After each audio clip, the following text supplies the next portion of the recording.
So welcome to part 3, why so many people want to repeal Obamacare.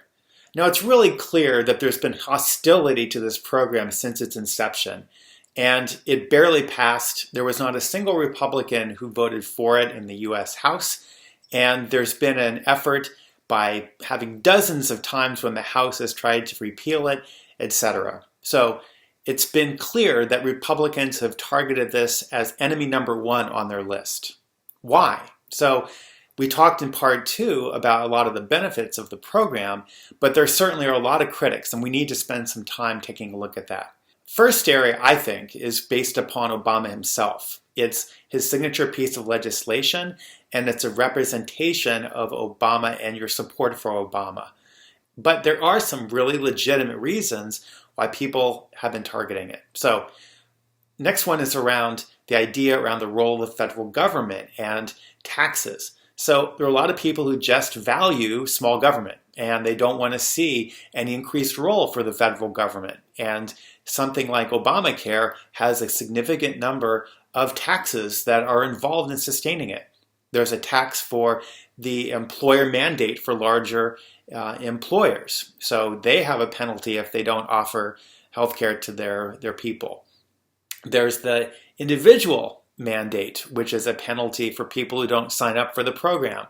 There are several taxes targeting wealthier people. There are taxes that haven't gone into implementation yet, but something called the Cadillac tax. And you can see that there are a lot of mechanisms that are in place that are used to sustain it. So there's a lot of question about, whether we're getting good bang for our buck. So for we have a lot of people who are now insured who otherwise wouldn't be, but on the other hand, we're paying a certain amount of money for it. So there is definitely an impact from that point of view, and there's also that value behind having a smaller government. Another area has to do with premium increases. So this is a very legitimate concern. So when we talked before about how older, sicker populations can't pay for a premium that's more than 3 times that for somebody who is younger and healthier. And what does that mean? It means that in order for the insurance companies to make the money, and they can't have the cost borne by the sick population fully, that means the premiums have to go up for people on the healthy side. And so for people who are healthy, they look at that and say, hey, that's not fair. Why am I paying more for my premiums as a result of helping the people who are sicker?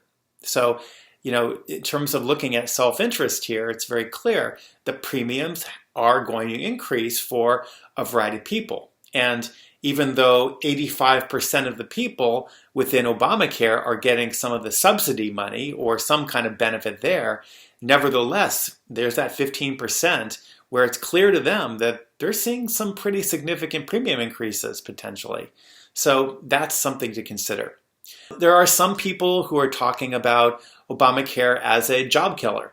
So the idea being that if we're mandating larger employers to offer health care, it means that they're suddenly going to have an increase in costs for sustaining that health care. And for those dollars, they will have to lay off workers in order to take care of those costs. The reality is that whatever the job losses are attributed to Obamacare, it is more than outweighed by the overall job increases since the law went into effect.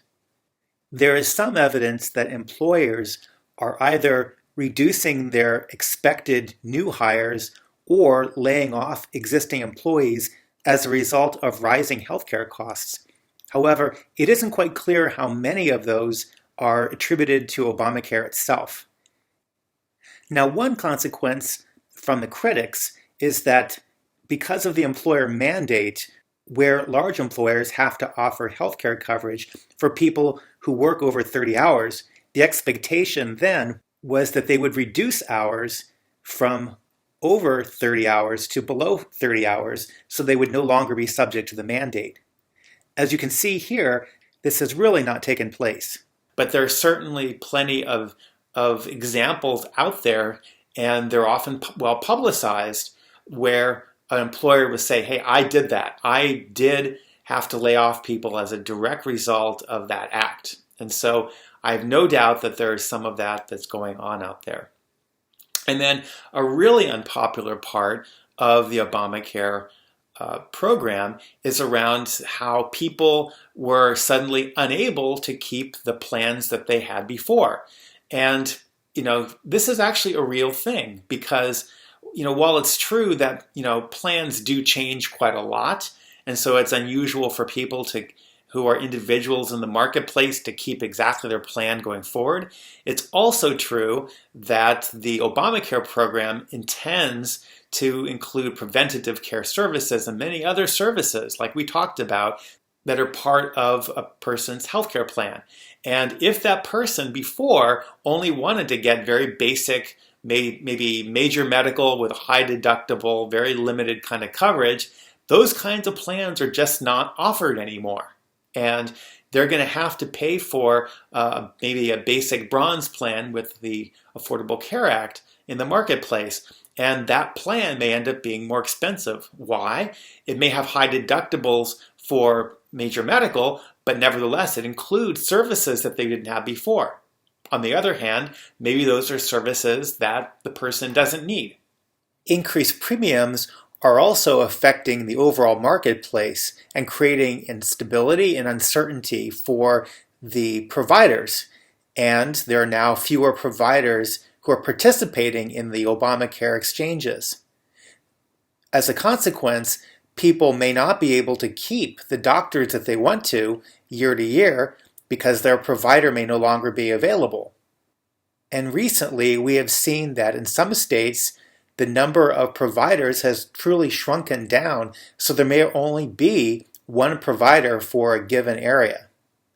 Clearly, this is an undesirable outcome, which has started to accelerate as there has become even more uncertainty about the Obamacare marketplaces as a result of the talk about repeal of the program, as well as a realization that the pools of people involved in the plans and did not have enough balance. So that's another reason. And there are parts that are just unpopular. In particular, the individual mandate to have this insurance or otherwise have a tax penalty is significant. So right now, it's either $695 a year or 2.5% of one's income, whichever is higher. If your income is high and you don't have insurance and you're subject to the penalty, you can see that this could be very significant.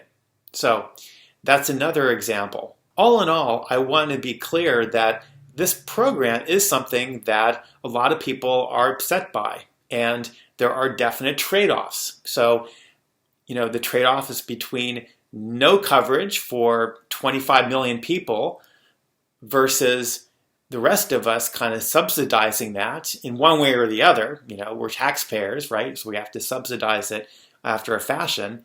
And so our overall taxes do go up to pay for that. So there's that kind of concern. Now we're going to move on to part 4, which is talking about the alternatives to Obamacare that Republicans have offered. Keep watching and move on to part 4.